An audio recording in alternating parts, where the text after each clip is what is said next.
Very welcome along to another edition of Tippcast, and myself, Shane Brophy, sports editor of the Needed Guardian, joined once again by local GA writer Noel Dunn. And Noel, you're welcome to the show. Morning, Shane. How are things? Morning, Noel. Just before we, I suppose, we're primarily going to chat about how last weekend's, I suppose, and it's horribilis maybe in Semple Stadium, but we're recording this on Friday morning, and later tonight the 42nd president of the GA will be announced at Croke Park. Tippcast have a representative going for the first time, I'd say, in about 25 or about a quarter of a century. Ger Ryan from Feburary Kenyans living in Mine, looking to become the fourth Tippcast president of the association, the first since 1967 to 70 when Seamus Arena of Moneygall. I suppose by all accounts, it's going to be very, very tight. Look, we've known Ger for a long time, and I think there's no doubt if Ger manages to convince enough delegates that he's the next man to do the job, he will be a very, very able man in the role. Yeah, as you say, we've known Ger for a long time, and he's been a sort of a career administrator within the GAA. I think, by his own admission, he wasn't a huge player or anything like that, but with his club Temple, but he got involved very early with his club and became chairman at a young age and all that, and worked his way right through the ranks. Then I suppose, Shane, he probably came to notice in Tipperary at administrative level through the supporters club, and then of course he progressed on to be chairman of the Munster Council and all of that, and holds a number of positions in Croke Park as well, which have stood him in really good stead. So I think with every brief that he has had, he's been very effective and very efficient, and they're the two words, I suppose, that would best describe him: a very efficient administrator. He gets the job done, and I think there's probably a job there to be done in the association at the present time, with the whole integration process underway and heading towards a kind of a concluding spot in terms of the deadline that they have set themselves, even though I'm guessing that integration is probably going to take a lot longer than just the period from 27 to 2030 that has been laid down. So I think if Ger is to be elected president, and we wish him the very best, I think the GAA will be in very good hands and will have a guy who has a record of achieving what he has set out to achieve. Absolutely, I'm heading up to Congress tonight. And I suppose it'd be lovely to be there if he does end up winning it. And I'm just fascinated by the politicking that will be going on today in terms of getting those votes. Was like we're assuming, and the vibes are that it will be very tight between Ger Ryan and Derek Kent, and that it'll be John Murphy's maybe transfers from. I would assume he'll probably carry all of Connacht and whoever is like that. If there's not too much, if there's who will those counties be moving to if he's eliminated first? Assuming he's eliminated first, like we could be writing this man off. You just don't know. I know he's a trustee of the GAA, so like he's had a long former Sligo and Connacht Council chairman, Derek Kent, a former Wexford and Leinster Council chairman. Like they're all very able men in their own right. Absolutely, and I think it's a real sort of a tribute to the GAA and to the way things work that you have three really, really able guys there. I think, to be fair, the association will be in good hands no matter which one of the three emerges on top. But GAA politics is a funny game. It's quite unlike the sort of conventional politics that we would know from public representation, and that where what tends to happen is that if delegates get a wrinkle that one of the three is not doing so well, they can often move very quickly. They don't want to be associated with somebody who's going to be a runner-up, Yeah. So I think the key for the Ger Ryan team is to ensure that they're still in the mix there when the delegates actually come to vote. There is a huge overseas vote as well, and I know that they've been working hard on that. Because that can actually be one of the swinging factors, So whatever way it goes, I think whether Ger Ryan is elected president or not, I think it's fair to say that he has put in a tremendous campaign and he's had a great team around him. And it won't be for the want of trying if he does happen to come up that little bit short. But I think everybody in Tipperary and Munster will probably be keeping the fingers crossed for him. And let's hope that he gets the widespread support that his campaign deserves. Yeah, absolutely. Yeah, it's just, there's one thing we know about Jerry. He's meticulous, like, and nothing will be left a chance, and everything will have been done. Like, so I don't think he'll have any regrets if he does come up short. But fascinating to see how it goes. I think it'll be announced maybe sometime between 9 and 10 o'clock tonight. But moving on, I suppose, Noel, back to the Tipperary senior hurlers. They have a bye weekend this weekend. Round 5 of the league is going on. It's Tipperary's bye weekend. I suppose off the back of last weekend, and in one way is it's welcome that they don't have a game this weekend. And another way, you'd actually love to see them coming out this weekend and see them absolutely putting last weekend's wrongs to right. I say you were there in Semple Stadium. Unfortunately, I had to pull out. I came down with a flu, and she's just looking at some of the game in the first 5 minutes. Says, Jesus, some of these Tip lads have as little as energy as I have at home. Like, they just looked like they were running on treacle. And then you're playing a Limerick side who looked like they had this match in particular circled in the calendar, and they were hopping. Like, so, and I think that's what you get sometimes. If you get a team that's off it and a team that's on it, you get a team that wins by 15 points. Yeah, I mean, that's the way it played out, and I suppose, for the majority of Tipperary people coming to Semple Stadium, they were kind of hoping that maybe we'd be able to put this Limerick thing to bed, where we haven't had any sort of a meaningful victory over them in the Kiley era, really. I think that's as much of the annoyance of the reaction after it as no. It's not that you can lose, but it's Limerick again, like, and I think it's starting to annoy people now that it's 13 games without a win against them going back to 2019. Yeah, 100%, Shane. I think that's exactly it. Like, and I suppose the evening had been built up into being something, kind of special with the night of the dogs afterwards and all that as well. Like that, it was going to be kind of maybe an evening to celebrate and to embrace.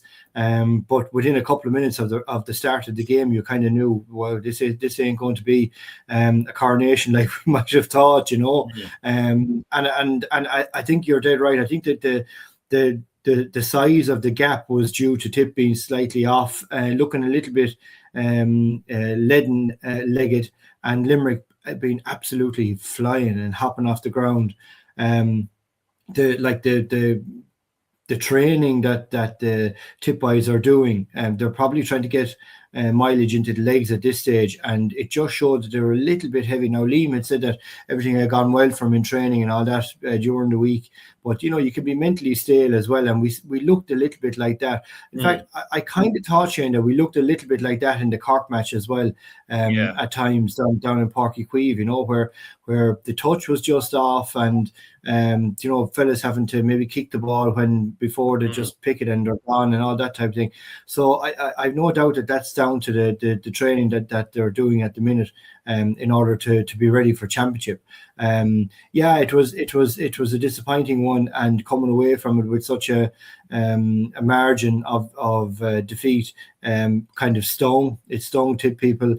I know it stung Liam and the management team as well. I think they weren't too pleased, but at the end of the day, it's a league game, one of the round robin games, and by the time we face Limerick again in the championship, it'll be a different story, please God, Yeah. I suppose looking back on the team that was put out, like we look at the Limerick team was incredibly strong, maybe apart from Cian Lynch and maybe one or two others, almost full strength. Tip, again, he made 6 changes, and I think if Tip were going out to win that game, I think Rhys Shelley would have been in goals. I did think, okay, he's much like it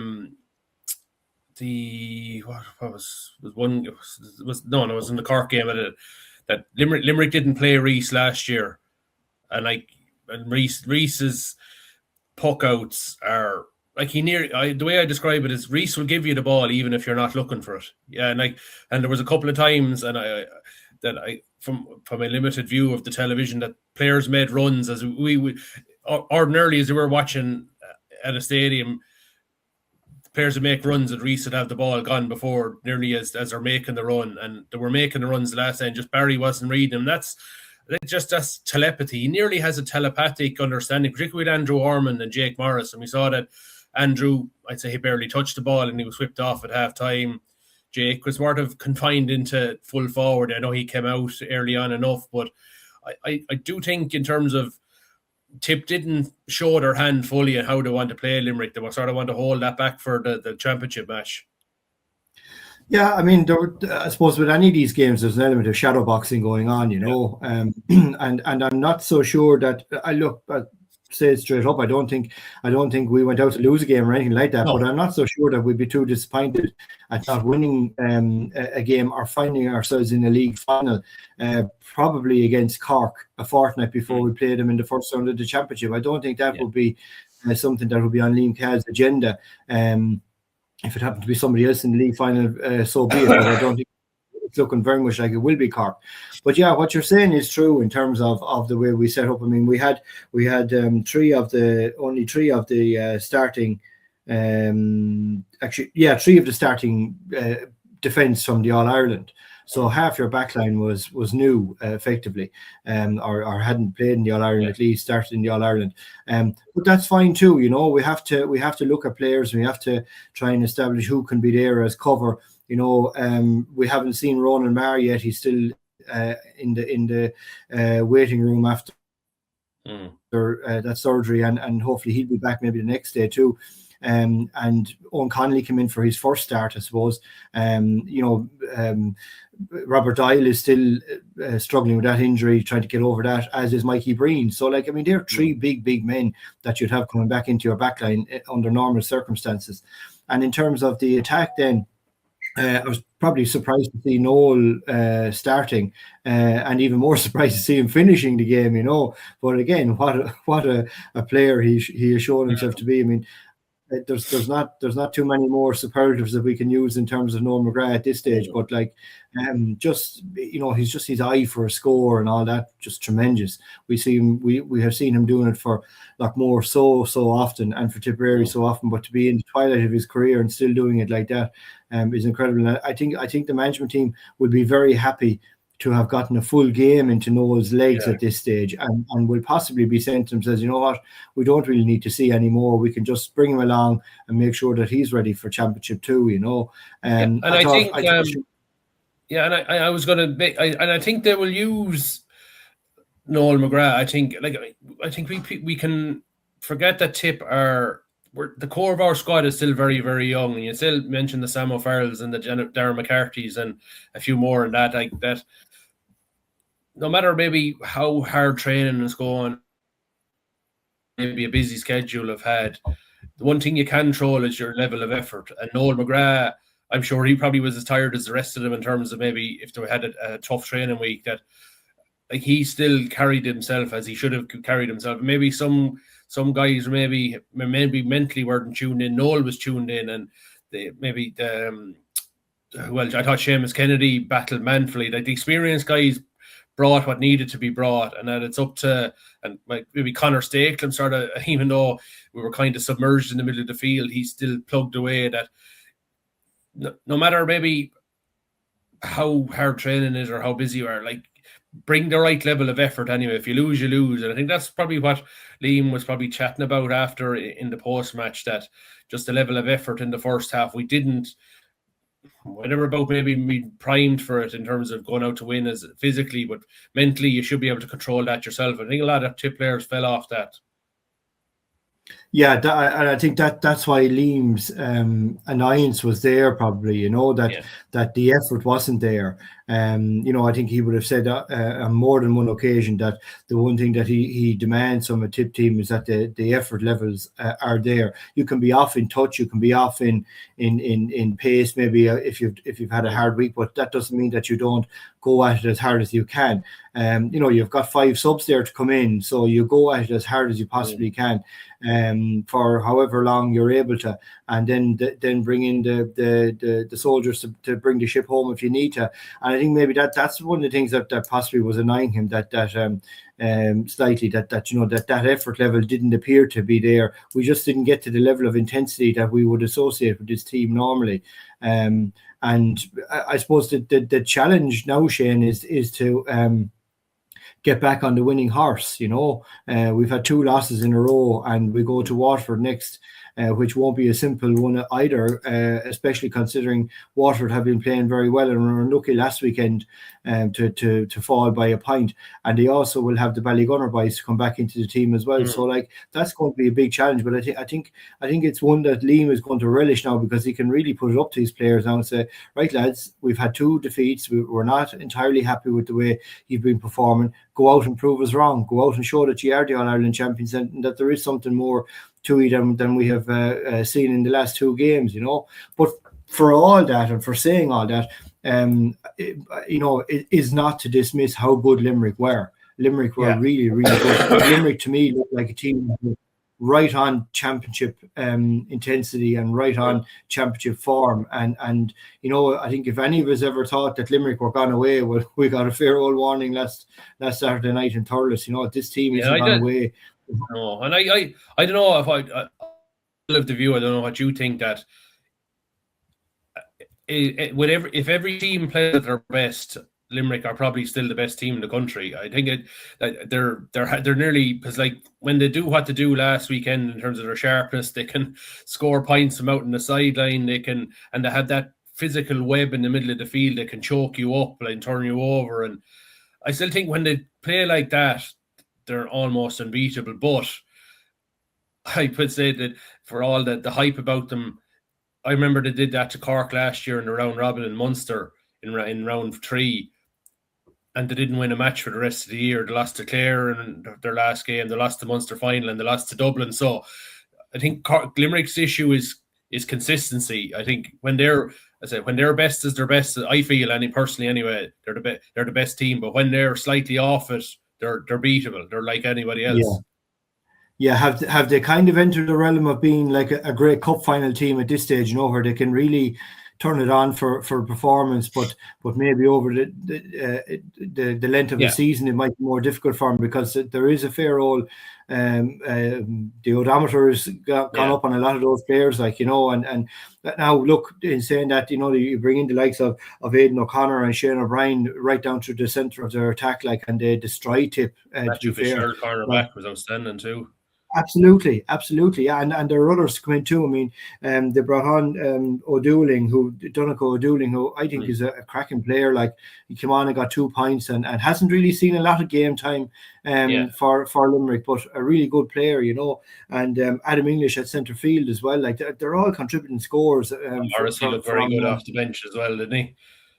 Tom Morrissey looked to be back to his best. I think he was maybe a little bit stale last year, but he certainly looked to have that zest for it back again.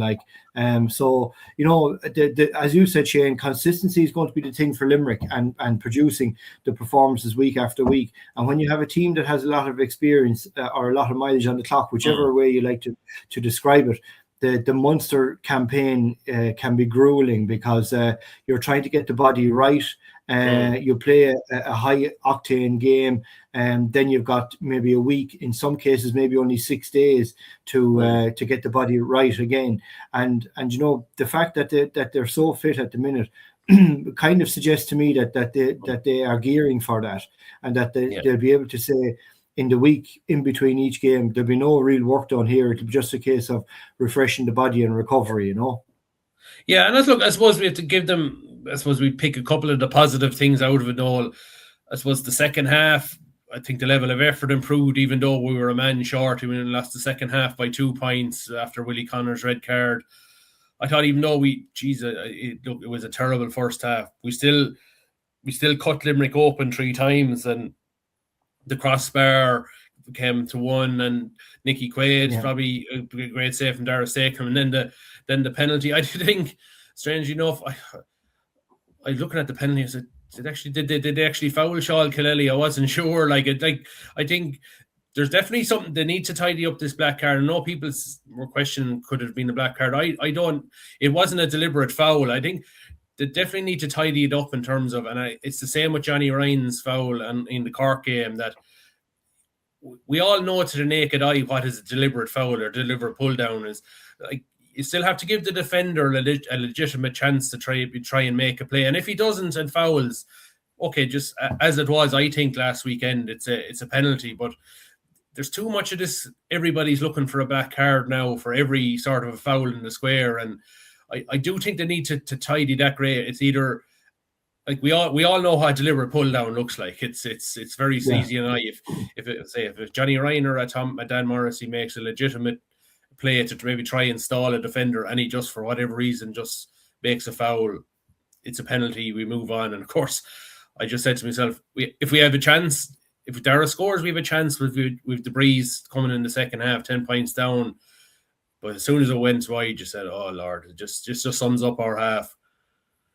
Yeah, it did sum it up really. I mean, you'd put your house on Darren McCarthy scoring that goal from the penalty. I'd say in terms of the save from Dara Stakelum, which was a tremendous save by Nicky Quaid. I mean, he was out so fast and did his job really well.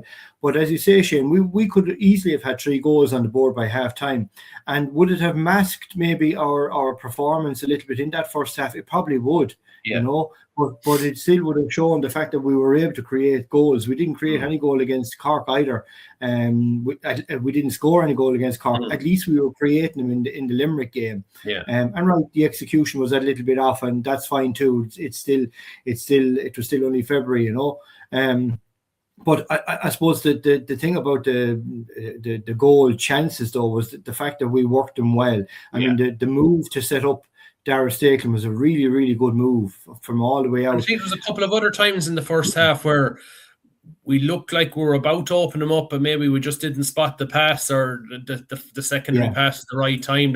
That's something that I'm sure when they're finalising the game plan for Limerick for the championship game, that they'll be looking back on video and say, okay, we got, there's gaps here, then we just got to execute. Well, if you look at the championship game last year in Thurles and the goal chances that we created, I'm thinking particularly of the one that John McGrath took in the second half there, where the move came from right back in the half back line. Brian O'Mara bringing it out, giving it on to Noel, back to him, onto Jake Morris. I mean, that's the kind of a move that every coach dreams of, because it's the stuff that they're practicing in training all the time. And it came off in that game at you could say the most important time, because you lose your first round and you're on a downer straight away. We didn't lose, ended up drawing. It was similar on Saturday night with that move for Dara Stakelum. Just the execution was just a little bit off, and Nicky Quaid made a tremendous save. But I think to go back to what you're saying about the black card, I think you're dead right. There's such a clamour for black cards now, and I think most people in the stands haven't a clue what is a black card and what isn't. It's a little bit like throwing the ball. Anytime there's a foul in there now, people are shouting black card. The same as they are anytime there's a hand pass, it's a throw. I did note, Shane, I don't know whether it came across on TV or not, but I think there has been it seems to me as though there has been a very deliberate ploy in the Limerick setup to make sure that they're not getting caught for throwing the ball. I thought their hand passing was very deliberate on quite a few occasions, and even using a little short batting pass, almost like a tennis pass off the hurley as well. So I think there has been some sort of an instruction there, or a note to the players, to the Limerick players, whatever you do, don't get caught throwing that ball. And I think it's something that a lot of teams could well do with taking on board. Yeah, absolutely. Like I suppose we still saw a lot of quick. I suppose borderline, as people say, illegal. There probably are too. Look, we'd all love to see it tidied up, but unfortunately, the only way it's going to be tidied up is if referees enforce the rule, even if it looks anyway dodgy. And I think players will learn too. And it's the one frustration for me is that if a player is given a pass, I can understand maybe a quick sort of throwing motion under pressure, but if you're given a pass under no pressure and you're still kind of half flinging the ball, why are you doing it? Why are you potentially giving the ref a chance to blow the whistle against you? I don't get that. It's like it's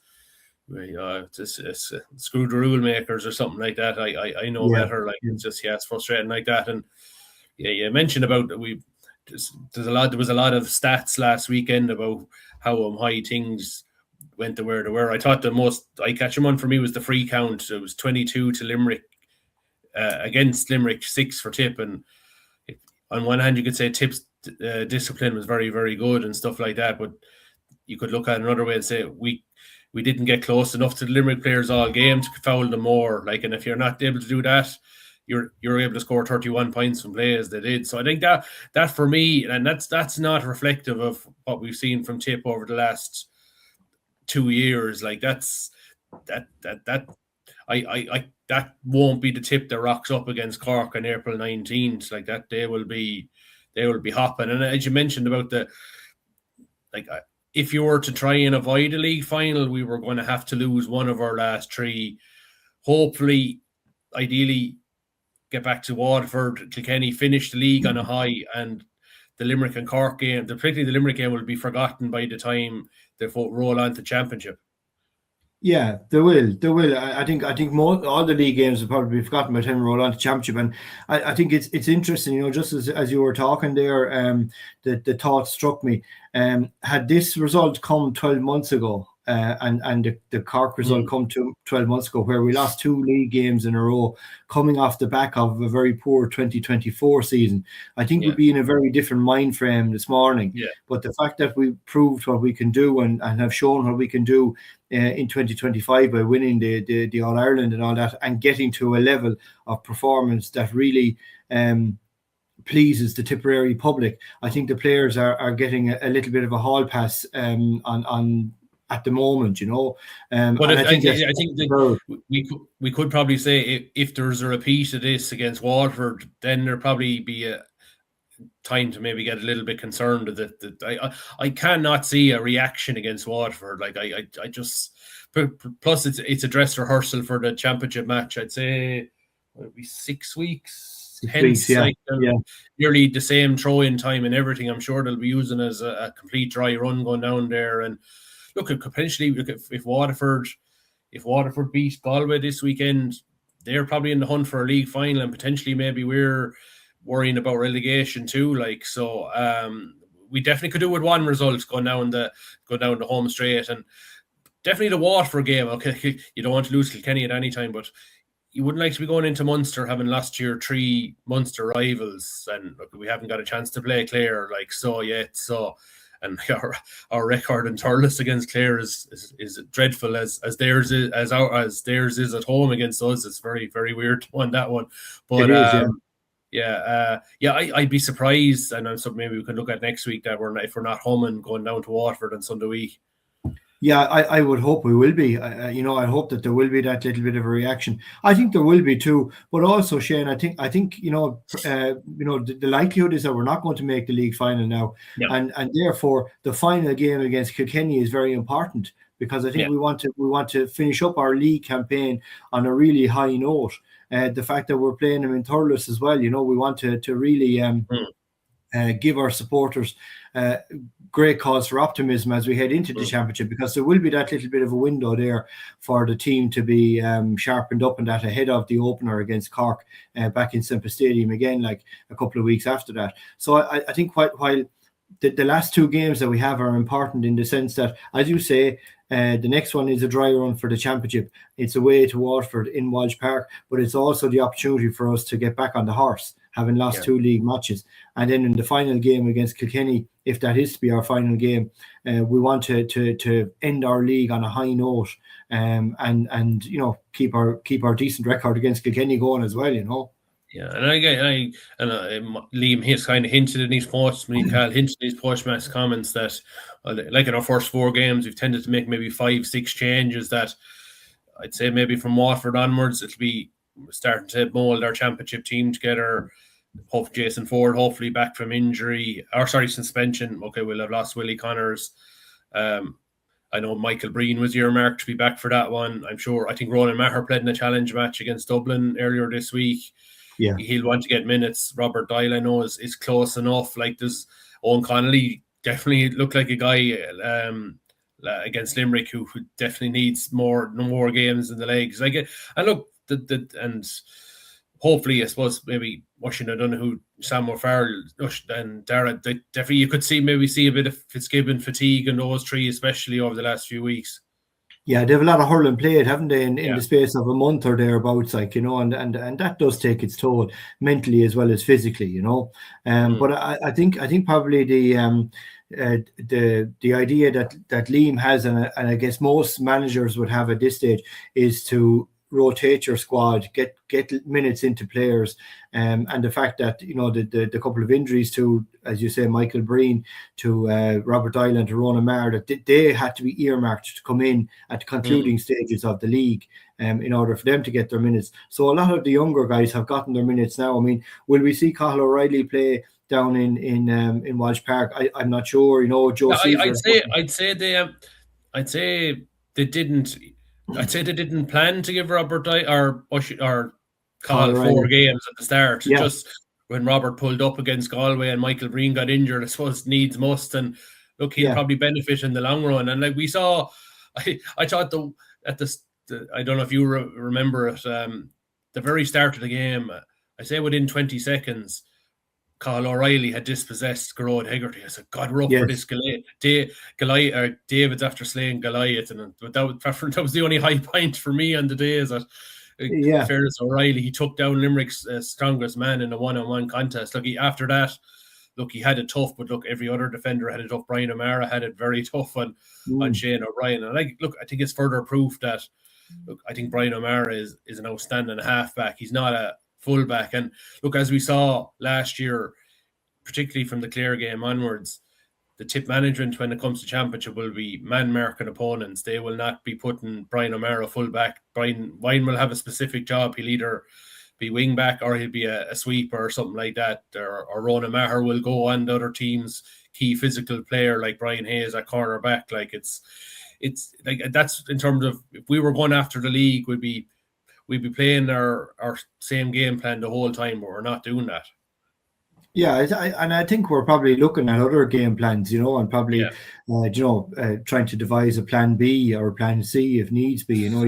You always have those plans in the event of things going wrong, because it's like that great, was it Frank Bruno, when he was taking on Mike Tyson, and where did it all go wrong? So when he hit me a punch in the nose, you have to be able to take those punches, and you have to be able to have a second plan B or plan C. And to be fair to the management team, I think we've tried a lot of combinations and all that. We've tried a lot of personnel in different positions too. I mean, I think if you look at your backline there, practically all those players have played in the fullback position, apart maybe from Cathal O'Reilly. They've all been played around. And I think the aim or the goal of doing that is to make sure that players are comfortable in so many positions, so that if they do end up man marking and their opponent wanders into a full forward position or a wing forward position that maybe the defender might be used to, but at least they've had some experience there. That's what you have to do when you're man marking.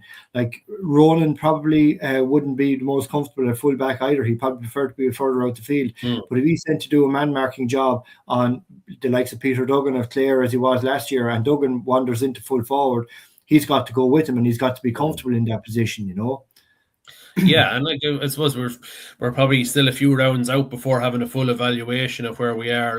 We're probably still looking at maybe the core 2021 again. I think Cathal O'Reilly is a find. I'd have no fear of Cathal in a championship game. There's probably nobody else maybe of the fringe guard haven't pushed themselves forward yet. That mightn't happen. That might still happen maybe. And it's a lot to expect what we got last year, where we got Sam O'Farrell, Darren McCarthy, Oisin O'Donoghue, Robert Doyle pushing forward all at once. You won't get 4 like that every year. You have Cathal O'Reilly. I think Joe Caesar is going to have a big year, either between half back and middle of the field. Probably haven't seen enough of the likes of Paddy McCormick yet and stuff. But he's still only 2021. He's still very chappish and boyish as well. He's a bit of maturing to do. But we know, Paddy come the top of the ground, and he'll be fine. We just gotta be patient. Yeah, Paddy will be a summertime hurler, you know. Yeah, I thought, was it against Cork last the last day out, or the yeah, second last day out, when he went in and a high ball came up to him and up he went, caught it and that, and I yeah, just kind of thought, yeah, that's maybe the different option that he gives you. yeah, But you know, I think they'll probably use him sparingly in the rest of the league, and he'll be there. I also think, Shane, that I thought Josh Keller has made a fair old yeah. impact too, in the time. Probably a newcomer coming into the thing as well. I think he has done Yeah, well. he's important because, like, fingers crossed that Alan Tynan comes back on schedule. Like, we know with those shoulder problems and time scale and stuff, and like, geez, like, I think it's vitally important we have him back for the summer, because especially when Tip's schedule is two games back to back, and like, that's tough on particularly on the middle of the field. Like, you have Connor and Willie, and you'd like to have Yeah. some extra backup options there in case you had to tweak it or maybe make a change midway through the second half if somebody's flagging. Yeah, that middle third is so vital now, isn't it, in the modern game? You know, and I thought it interesting too that for the second half, Connor Statham started at centre forward. Yeah. You know, which is a role that I suppose he has played quite a bit with the club, back through the years, and played a bit of with Tip in the early days too of his senior career.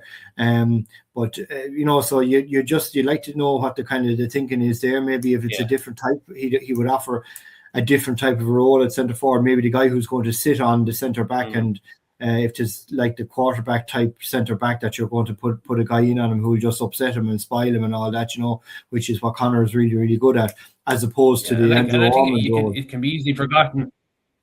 Yeah, and it can be easily forgotten. Like, if you're how much it doesn't matter, it's league or championship. If you don't have your class players on the field, like Ronan Maher, John McGrath, Jason Ford, like how important they are. Look, we saw Noel, and you're probably thinking Noel it'll be that impact sub role again in the championship. Like, you take three class players out of your team, and even in the league, you're going to struggle a bit, because like, they make it look so easy. Like Noel, like the 6 points, like, just like poking around in Lockmore Castellini training but Tuesday night. Like, he just we've got to treasure watching this guy for how long he has left, and I'd like to think he's a few more years left, that he'll stay going as long as he enjoys it, because he's going to I think the next game against Watford, it could be his 175th appearance. I was trying to tot up all his appearances for Tip. I think he's heading up to 175 this weekend, or Yeah, it's sorry, on phenomenal. Sunday week, if he does line out against Waterford. Yeah, it's phenomenal, isn't it? And I mean, like, I think you could count on one hand the number of poor performances that he would have had. You know, he's been on top of his game all that time, like, and that's no mean feat. But I think the great thing about Noel is that you know, when the end of the game came, like, and you know, it was a disappointing night for Tipperary, and he still had a smile on his face. You know, he's obviously enjoying it. He loves doing what he's doing. Yeah, And you know, I think he probably comes from that outlook too, that you know, you stay there as long as you can, as long as you're making a contribution, you stay yeah, there. As long as you feel that you can still do something, you do it. And look, we all know Noel had his setbacks back through the years as well. And I guess any time that you have when you're playing, when you get to play at an elite level like that, you want to stay doing it. He's so vital, Shane. He's just so vital to the team. And yeah, like, you know, we talk about the contribution that Shane, or that Noel made last year to the team on the field, but I think the contribution that he made off it, and yeah, probably the public viewing of that, was the way he embraced Darren McCarthy after he was sent off against Cork. You know, I mean, that's a guy who's tuned into what needs to be done, what's the right thing to do, the father figure of the team. But you can have father figures of the team who may not actually be contributing when they come like, on. I'm sure he probably had a quiet word with Willie Connors maybe over the last week to say, Willie, look, no, like, stay doing what you're doing. Look, these things can Yeah, happen. Last week, we'll move on. Or maybe any of the lads that were taken off at half time, like I say, he's probably struggled in the past, or a game has not gone for him. And like, it's great to see. I think we mentioned Sean Kennelly's performance last weekend, the first time we've yeah, seen him since. Look, he had a tough in the All Ireland last year when he wasn't. He was tugged out every day bar that day, and like, as you mentioned, Plan B. if Tipperary had to go along in the second half, we see how effective his paw is in terms of going up and catching the ball. I'm not sure whether his skill set is made to play corner forward in terms of running into the corners, getting on the ball. I do think maybe he's a better wing forward. I would like to see maybe him going at wing forward if we had to go maybe try and win a puck out or something. Like that was probably one thing we saw the last day when Limerick took away. Well, look, we were struggling to work the ball through Limerick's web, that when we had to go along, we were eating up under the puck outs, and like, we're not. That's probably traditionally maybe bar Patrick Bonner Maher and maybe John O'Brien for a period. We weren't great in the air. That Sean Kennelly probably gives us that bit of an option too. It'd be interesting to see if they try him at wing forward at some stage. Yeah, he was certainly the one player that the ball was sticking to when it went into the full forward line last weekend. And very unlucky with the effort that came off the post and that. Like, yeah.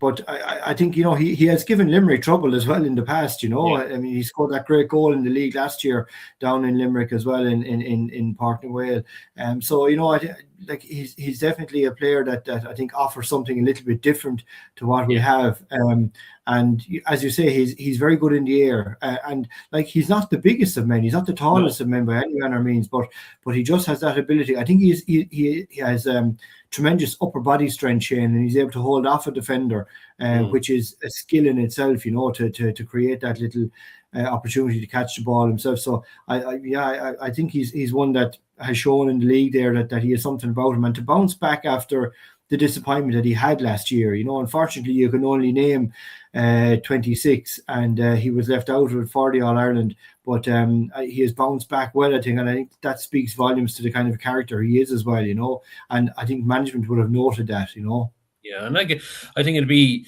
interesting now the next day if he's rewarded and for a start maybe against Waterford. Like, I know Jason Ford will be back, he'll be keen to get minutes. John McGrath has only appeared off the bench. I'm sure they'd love to get maybe one start into John McGrath before the championship, whether it's Waterford or Kilkenny, because I suppose it's we're at the 27th of February. It's only 7 weeks away from first round of the championship, and we'll be all packing into Semple Stadium for I think a very good double header. And I think it shouldn't be forgotten that the Munster Council this week have announced to be more Camogie and ladies football double header. So Tip and Cork will play the Munster quarter final in Camogie at 2:00. Like, and we saw the thrill the girls got last year when they played Kilkenny in Croke Park before the Tip Kilkenny hurling match, and the noise that went up, and Claudia McIntyre scored that goal in extra time. And look, it's a great buzz for them, and I'm sure that it's another welcome addition to the schedule. I know it's in terms of, and I suppose the key thing will be whoever gets to get in early, like, because it's going to be a cracking day's action and that day, and it's hopefully Tipperary can get the win on the double.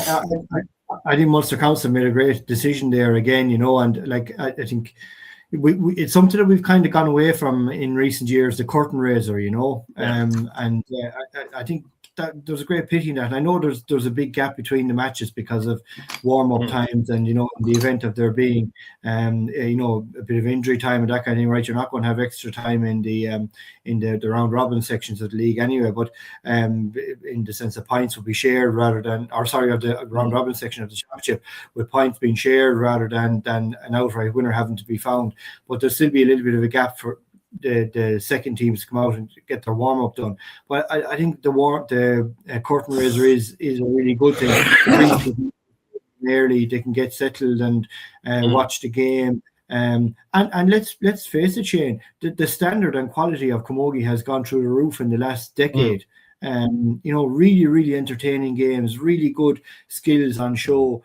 They're allowing the more physicality, which and the girls welcome that. And Absolutely. Yeah, it's Camogie is a tremendous spectacle at the minute, and thanks be to God, we're seeing a situation now where they're being put onto the big platforms to showcase what they can do, and that can only be good for Camogie. But I think it's also good from a GA perspective. And look, we spoke earlier there in terms of the presidential election about the Ger Ryan's goals if he was to be elected president, and the integration of Camogie and ladies football into GA is one of the big moves there. And this is surely a step in that direction as well.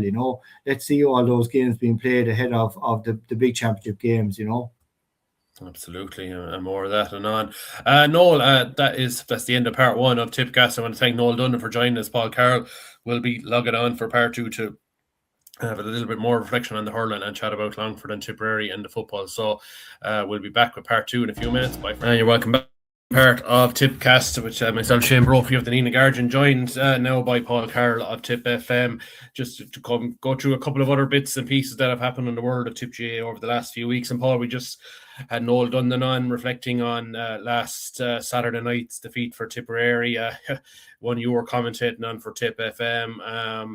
Just your thoughts on it. I'm sure it wasn't not an easy one for yourself and Ken to look after, because I could say after 4 or 5 minutes, it just had that feeling of like you can always get a vibe of it, a team getting off to a good start. But God, there was never a sense really that Tip were going to pull back Limerick's strong start, was there?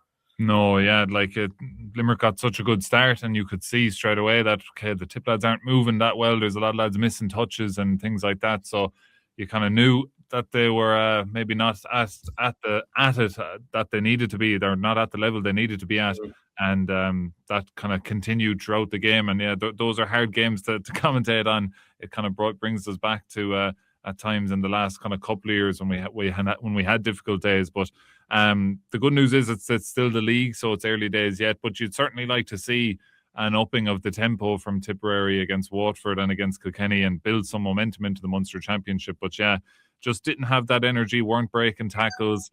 No one was getting in space. It was kind of disjointed. Players were making decisions that you wouldn't necessarily usually see them making. And yeah, just one of those days. And whatever kind of halftime team talk probably went out the window when Willie Connors got sent off straight away in the second half. But there very little positives. Noel McGrath played well. Not a bad outing from Shawnee Kennelly and Cathal O'Reilly. But after that, you're kind of searching. So you'd hope they can just kind of put a line through it and move on. We've probably been here before in terms of Tip having some bad days, but hopefully it's all building up to April 19th, and if we can get a result there, then a league game in February will be a distant memory. But there's certainly work to do, and I'm sure they're all aware of that and are all building towards that April 19th. But certainly would like to see a little bit more in the remaining 2 league games. Yeah, and I think we will, and I just think, look, every team can have an off day, but I think I said it to Noel, and he agreed that it's just that the fact, I think the annoyance is just as Limerick again, like our record is so poor against them, and it would be nice maybe to put it right, but you're probably looking at now the next time we probably face Limerick, assuming we don't meet in the league final, which is we need a serious set of results for that to happen, would be the last round of the round robin, potentially having to go to Limerick and maybe get a result. So, but on the flip side, wouldn't it be the greatest play? Wouldn't it be the ideal time to knock that, get their first win over Limerick in 2019? So, be interesting to see how things play out before then. Yeah, that'd be great if you could pick what game you wanted to beat Limerick in this year. It would be that game in May, but it's not like we're picking and choosing. But yeah, that's the big one. And look, as I said, it's a game that you can write off if things go well from here. But things need to go well from here, because otherwise, if Tip kind of continue this kind of form, you'd be looking back and saying, well, look, they weren't at it in the league, and that continued on. So you'd like to see a bit of momentum being built, and then we'll get into the deep stuff in the Munster Championship, which, as the days and weeks tick on, it's becoming closer and closer away. Like, what are we, February 27th here now? Not a million miles away from April 19th. So I'm sure that that there's a lot of work being done in Dr. Morris Park, I'd imagine, in these evenings. Oh yeah, absolutely. And it'll be, you said we're only 2 league games left, assuming Tip don't get to a league final, and you have to win 2 games and have a certain sequence of results to go Tip's way. But I don't think I think if Cork were involved in a league final and Tipperary were fresh 2 weeks later, I don't think Tipperary would mind that any bit. But I suppose, Paul, the main reason we have you on is because I suppose myself and yourself were in Glennon Brothers Pierce Park last Sunday. Longford 115, Tipperary 18 points, or I suppose in the modern way, is it 1-1-13 to 0-3-12. So we have to start doing it now if we want to give the 2 pointers to give our stats. But yeah, kind of a bittersweet one, Paul. You're 4 points down going into injury time, and you get two pointers to get a draw. You say not a bad result. Yeah. But then at halftime, you're thinking 2 points down, having played against the Gale, dominating the middle of the field. I said if Tip could even get parity in the middle of the field in the second half, they would probably get enough scoring opportunities to go on and win, but just didn't happen. But in fairness to them, and as Niall Fitzgerald, the manager, said after, that's the second time Tip have dug out a draw from the jaws of defeat, which is encouraging in terms of, I suppose, the character of these relatively young group of players. A lot of players with very little league experience. Yeah, it maybe had a bit of a different feel towards the London game, being the other game that kind of Tip came back in late. Tip were kind of always behind in that game and never really looked like getting anything from it. And then suddenly Seanie O'Connor, Micheál Freeney and Keane Smith kicked 2 pointers to bring Tip back into that game. Whereas this game was kind of, at the start when we got up to Longford, the breeze straight down the field, bitter cold. You're thinking, God, if Tip can be within 5-6 points at halftime against this breeze, you'd probably take it. And the fact that they went in just 2 points down and it played really well, we're winning all the kickouts, you were kind of thinking, right, this is here for the take. And then Longford come on, there's a Dylan Farrell, I think his name was, came on and kicked a brilliant 2-pointer from a long range free, and then got what can only really be described, I think, as a bit of a fortuitous goal. I'm not sure, was he going for it? It flung into the top corner, and that gave Longford a 5-point lead. And you're thinking, we're going to be bet here. And then as the clock ticks 70 minutes, 4 points down, and then Seanie O'Connor and Keane Smith kicked 2-pointers again to rescue it. So you're kind of coming away being like, brilliant that we got a draw. But as you said, it still kind of feels like it could have been more and maybe should have been more. A little bit of poor decision making at times in the second half, kind of snatching at chances, and that tends to happen when you're playing with the breeze and you kind of take on shots maybe you shouldn't take. But I think it's one of those ones where there's loads of mixed kind of feelings around it. It is a good result when you're 4 points down in injury time to get a draw, but been 2 points down at halftime, playing with a gale force wind in the second half and not coming away with the win is disappointing as well, particularly given how the league is playing out and how big an extra point on the board would be. But I suppose all in all, it means that Tip are going to have to win 3 from 3 remaining, so it simplifies it that way. But yeah, it was a kind of a strange feeling coming away from Longford that, okay, we weren't bet, but we probably should have won that game, and we didn't do it. So it's still a very young team, a lot of players even making kind of first appearances and things like that, so you're going to have that. But some loads of positive signs as well, like as you mentioned, the kickouts in the first half, Tip were retaining them so well, and it seemed to be like it wasn't well measured kickouts into space, like it was into the piggery as Kieran McGeaney, like, and we were like, and I suppose I was going to make a point of my analysis piece that maybe it could be the fact that it's at the early stages and they haven't got a kick-out strategy, or they've decided we've got big lads in the middle of the field, we're going to stick it in there and we're going to win our fair share. And like, in fairness, after 20 minutes, you said we're devouring Longford here. But in fairness to Longford, as the match went on, they started to do better on the breaks, and you can see it in the second half, especially when we got 2 pointers after they got the goal, and so we're ready to kick on here. And just every time we needed to win one of their kickouts, they found a way to win it. Yeah, and in fairness to Longford, anytime they did win a kick-out, particularly in the second half against the wind, they were able to prolong an attack for a minute, 2 minutes, and Tip weren't able to get hand on ball, and Longford were really doing well at retaining the ball out around the Tip 45 under pressure, and they're creating an extra man and popping the passes around. So it made it that if you lost the kick out, you're kind of like your head kind of drops for a minute or two, because it's going to be some effort to get this back, or you're going to hope they kick a wide or something. But in the first half, like winning those kickouts, I wonder, you probably need someone more adept in reading the game than me maybe, but you'd wonder, were Tip doing something? Because it looked like a lot of them were not won cleanly in the air, but it was a Paddy Fian knocking it down to a Mark Stokes or Joe Higgins, or they were playing off each other, and it kind of didn't look like a fluke that the breaks were going Tipperary's way. But then that didn't really happen in the second half, so that kind of contradicts that. But the kickouts are so important, and it just the second half, and you'd think with the wind that you'd be able to bomb a few long ones down, but that didn't really happen either. So it's definitely more difficult now for goalkeepers. You can't just poke one out to the 21-yard line and set up an attack like that. So even if you're pinging it out to the corner back, it's a fairly difficult kick as well. It's not straightforward. It has to go out past the 40-meter arc out towards the sideline. So, but it is so important. Like, how many scoring opportunities came from winning a kick out? Like, that was kind of where the game was won and lost, and ultimately drawn, because I'd say the kick out stats balanced out relatively by the time the full-time whistle went.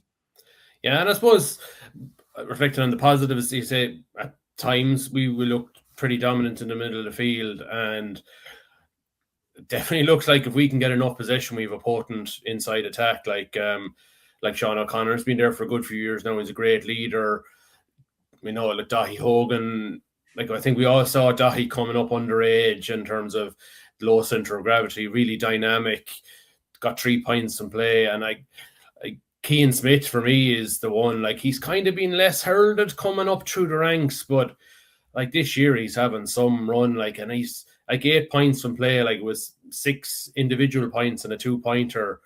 I think he might have shot wide from one, if I'm mistaken. I can't remember my program here. But like he just needs half a look at the post. He looks like a real natural finisher, doesn't he? Yeah. Oh, he's like, he kind of come up from the under-20 ranks last year, and it was his first year up senior, and didn't really play the first couple of games, then played in Thurles against London, and kind of that's where you're kind of like, whoa, this guy looks like he can be really effective on some amount. Like, what has he? He's 23 points, like, in the four games in the league so far, which is unreal. He's a lovely left foot, which is always kind of even a bit nicer to look at. But he's a really smart player, and he's really eager to get on the ball. Some the young lad might shy away, but even from last year, always looking, he'll come out around the 65 and get on the ball and create things. So he's been a really, really bright spark, and it's taken a bit of the load off Seanie O'Connor. And that 3 across the full forward line for Tip have been doing pretty much all the scoring, which is a positive and a negative. The positive is it was just Seanie O'Connor there for a couple of years doing all the scoring, and if you got the shackles on him, then Tip would have a real difficulty in winning a game. Whereas now, if Seanie has been marshalled for a few minutes, Keane Smith can pop up, and they're all kind of different from each other. Seanie is a bit of a power player. He can win the ball, a dirty ball in the air out in front of a man, and get around a man, shrug him off. Keane Smith can float out around the outside and pick off those sharp shooting passes, and he's able to make clever runs as well. And then Dahi Hogan is just pure rapid pace, can get in behind. And I just feel that there probably will be a game this year, I think, where Dahi Hogan will score 2-2 or 2-3. He just has that explosiveness where, especially if you can get your counter attacking right, and he's in there, like, and like they kind of played him in there against Carlow in the second half against the Breeze. They couldn't get a quick enough transition going where they could get it into him early. There was a couple of times the last day where a ball came in 1-on-1 with him and number 4, I think, is it Brian Masterson, and he took him on both times, got in around him, and we've seen him fist over the ball over the bar a couple of times in throughout this season. But there's going to be a time, like, when the ground gets harder as well, like, he's just an absolute flyer. So I don't know if that's my prediction, but there will be a game where Dahi Hogan scores a couple of goals just from 1-on-1 and burning a lad in around the back, because he's just so quick. So those are the bright sparks. And there's a few players there that we maybe haven't seen as much of that can really contribute in the scoreboard. I thought the bench was really impactful. Jack O'Neill got on Killian Butler. I even say, like, Paddy O'Keefe, it probably wasn't probably the wrong decision to have a go from where he was. He was off balance, but I like the fact that he wasn't scared about having a go. Like, but he could have maybe just retained the ball and maybe work it to somebody else better. But like, I thought he was very good. It's when Mark Russell was the first tip sub they brought on, and it was almost as if Longford were spooked by him from last year, because he got no possession whatsoever. Yeah. It was like, this guy is not getting the ball, because he had no impact when he came on whatsoever. Like, Longford, remember, he got the 2-pointer to beat them in Clonmel last year. Yeah. So we haven't seen the best of Mark Russell just yet this year. So like we all know he has a spot on the field on that right wing where he's going to be able to kick 2-pointers. But hopefully he can get. And just the point you made about the bench, like looking at the team that's been named, Niall seems to have rewarded those players. Paddy O'Keefe, Jack O'Neill, Liam Butler are all starting. Mark Russell named to start as well. So it's a big kind of rotation. We've kind of seen the same team for the first 3 or 4 rounds, and now there's 5 changes. Whether those are that is the team that will be lined out, I'm not too sure, because the likes of Paddy Feehan on the bench and things like that. But maybe Niall is looking for a big finish to the game, and having this kind of bench to come on, like Paddy Feehan, like Stephen O'Brien, Luke Boland, Jack Harney, I thought has had a really good season so far. So I'm not sure if I 100% believe the team that's been named will that be. No, it's this kind of a thing. I would put out the team that finished, but I'd say there could be changes by Sunday. Like in fairness to managers, I think they have to hand up a squad to the publishers on a Wednesday, and there's probably a fair chance that Niall Fitzgerald and the manager, it probably could be tonight by the time they know who's right and who's not, and you can understand that too. Like, and look, I think people once people wear their correct numbers on the Sunday, if number 26 has to come in and start, I don't think people really mind. Yeah, and that's probably much more close to what's going on rather than the team that's named. But the team that's named, all those players are well able to play and well able to contribute, and they have done already. But Paddy O'Keefe, had that shot to win it, and it was kind of like, this is going to be the glory moment, but it just kind of drifted away, and he was off balance, and kind of the foot went underneath the ball too much, and it bounced on the edge of the square. But look, he's Paddy kind of coming through the ranks is a full forward and will do damage, but he was well able to win ball back in the half back line and all that when he came on as well. So willing to put in the work as well. So he's kind of a player that I'd be interested to see whether they give him a run out this weekend, because we haven't seen an awful lot of him. But then can you carry a Paddy O'Keefe as well as the 3 inside forwards? Because you need a few, the lads at the Charlie Kings and the Kieran Costellos, who carry the ball for you as well. So and I suppose it'd be interesting, because it's about developing the panel too. Well, you have to develop the panel too, but you also want to win. Like, I think the Leitrim game, all our recent record against them is poor. It's very winnable. The last game at home against Waterford, taking nothing for granted, it's a very winnable game. And then, if Tip could get a win on Sunday, it'll all come down to the Wicklow game. And while Tip would be massive underdogs going to Aughrim, they have a puncher's chance away from home. The pressure will be on Wicklow that day. Yeah, like that. It would set it up lovely. So I'm really hoping they can get it done on Sunday.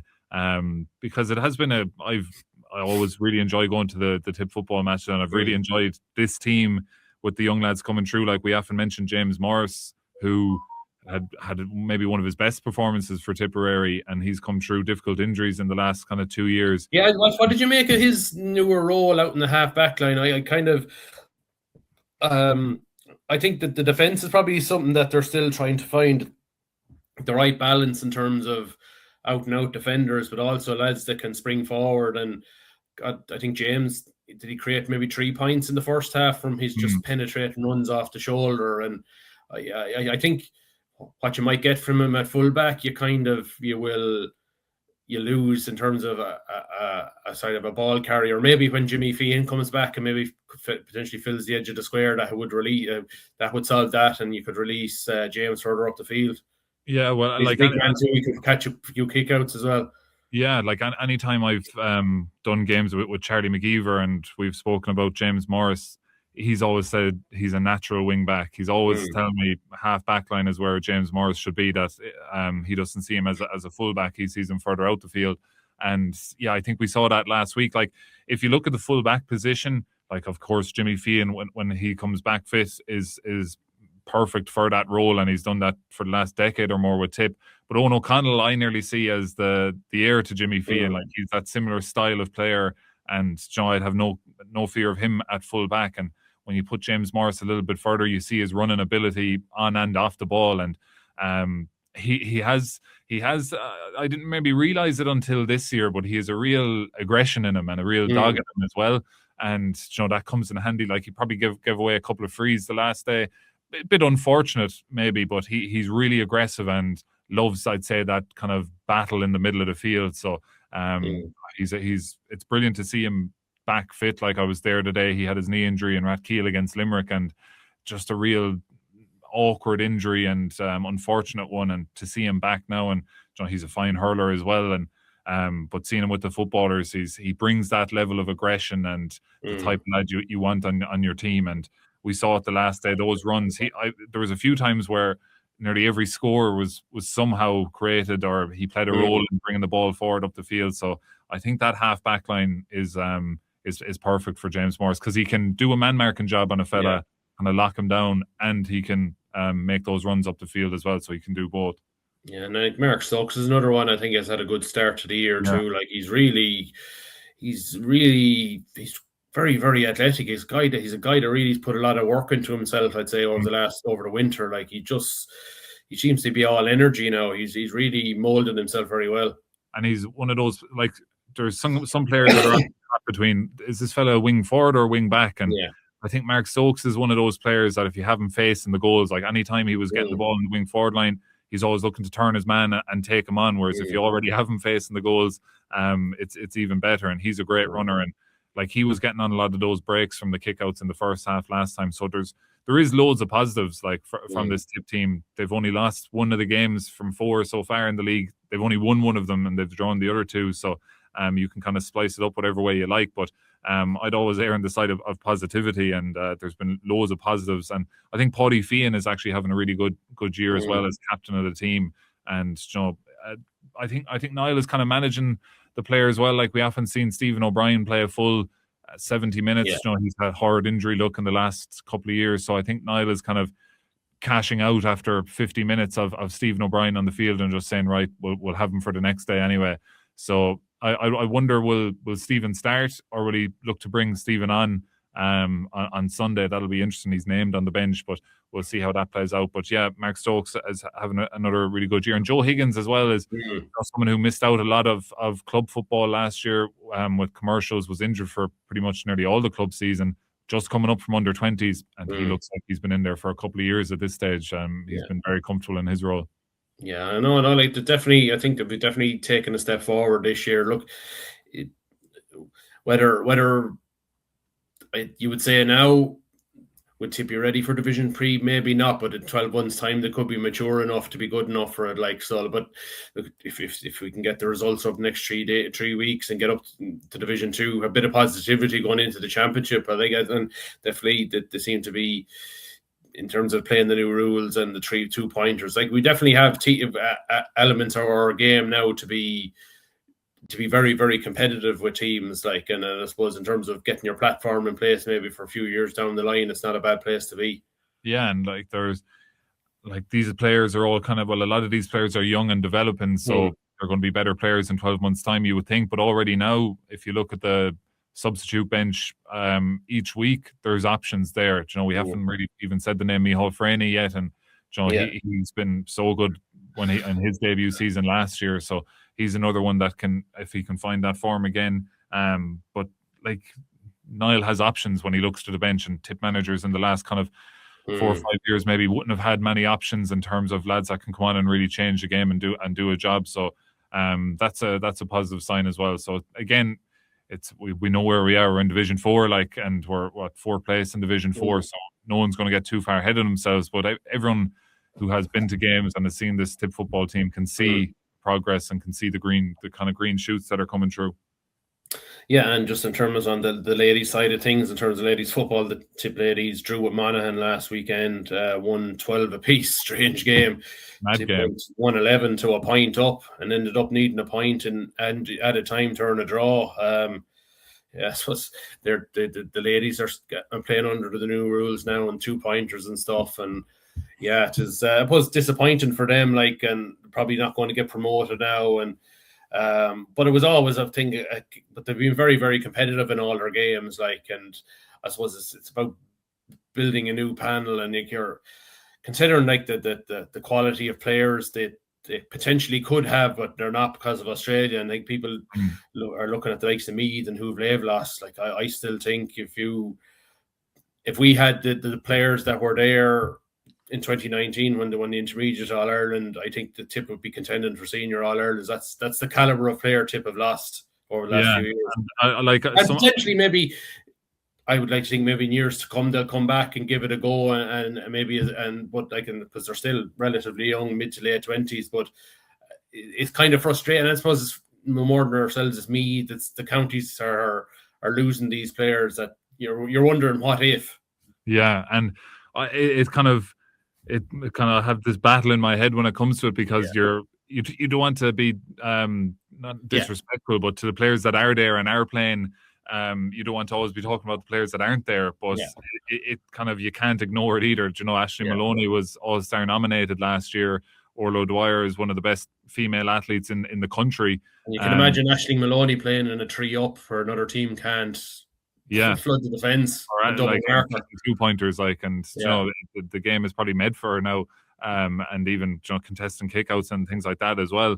Aisling McCarthy is another one who I think she came back a couple of years ago and played a relegation final against Tyrone and got 2 or 3 goals, like, so it's you are kind of playing with that, but there's people there like Emma Morrissey who just seems to do it year in, year out, game in, game out. So it seemed like a mad game though last weekend, like 1-11 to a point up at half time, and it's completely flipped around for the second half, 1-11 to a point in favour of Monaghan, and we get our point 68 minutes into the game. So mad game down in Clonmel.